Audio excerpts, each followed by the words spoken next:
So my name is BarbaraFagan, and I work for Channel Health, and my title is Chief Change Officer. And you might wonder why? Well, it's because technology is challenging for people to embrace. So I feel like our technology, although amazing, we still have to walk through that change process of helping people understand how to use it, its appropriateness, and the clinical outcomes that are fantastic. Absolutely. As we hear day in and day out about security breaches in just regular businesses, and healthcare is sacred, so our software is HIPAA compliant, and we have to go through, I will call them excruciating security assessments, and happy to say we pass them all.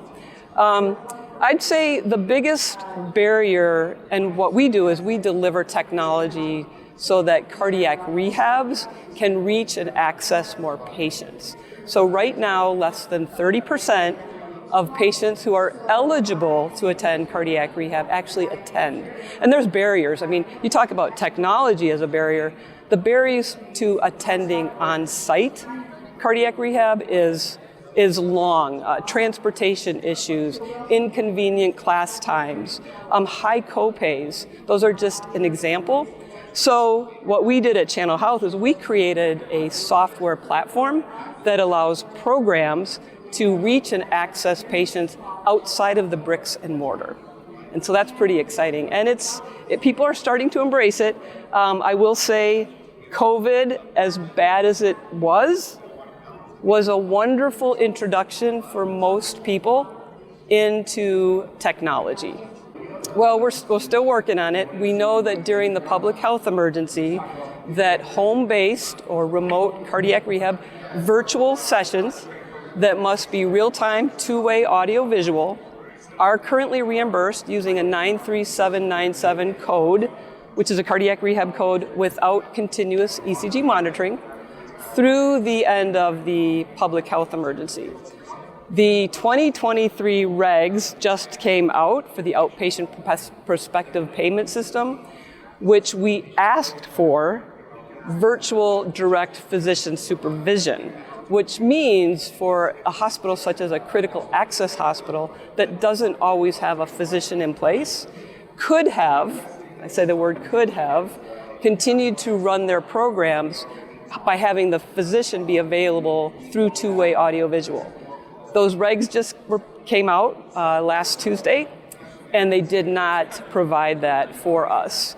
And so as it stands, virtual supervision of cardiac rehab will go through the end of the calendar year in which the public health emergency ends. Now, fingers crossed, because we have amazing advocacy with AACVPR and Million Hearts and the CDC and AHA, so ACC, and this ship has not sailed, and we will continue to fight. And the thing to also realize is we're talking about the reimbursed sessions. The other part of cardiac rehab that is so effective is our asynchronous. So at Channel, we created technology that we're delivering asynchronous exercise prescriptions and education. We've partnered with Cardiac College. We've got an interactive education platform. And so oftentimes we get very fixated on is it reimbursed or not. But a lot of what we do in cardiac rehab is non-reimbursable. So I really ask people to consider doing things differently, because maybe you do something that may not be reimbursable now, but it impacts everything else. Productivity, staff efficiency, and most importantly, patient outcomes.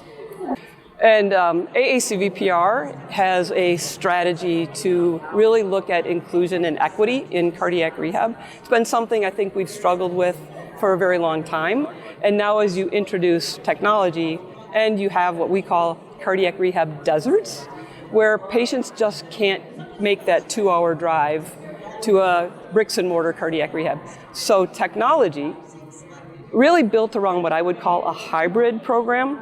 So they may come on site one time, have their assessment done, their evaluation, have their exercise prescription, then go back home. and we can connect with them through the technology platforms we have. And the outcomes we're seeing right now for programs that are doing this, we have a group in Montana. They are seeing as good or better outcomes in some of these situations where these patients are completely remote. They come minimally, initial, maybe 30, 60, 90 days, so you can complete that ITP. So it's working. And the way I look at it is some cardiac rehab, although it's maybe a hybrid, it doesn't follow your traditional 36, is better than no cardiac rehab.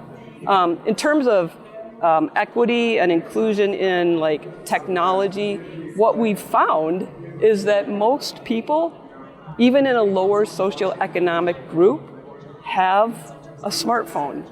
It's sort of their way to stay connected to the world.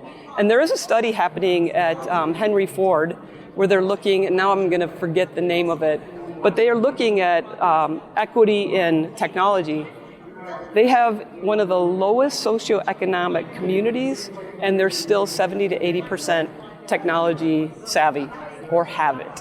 Yeah.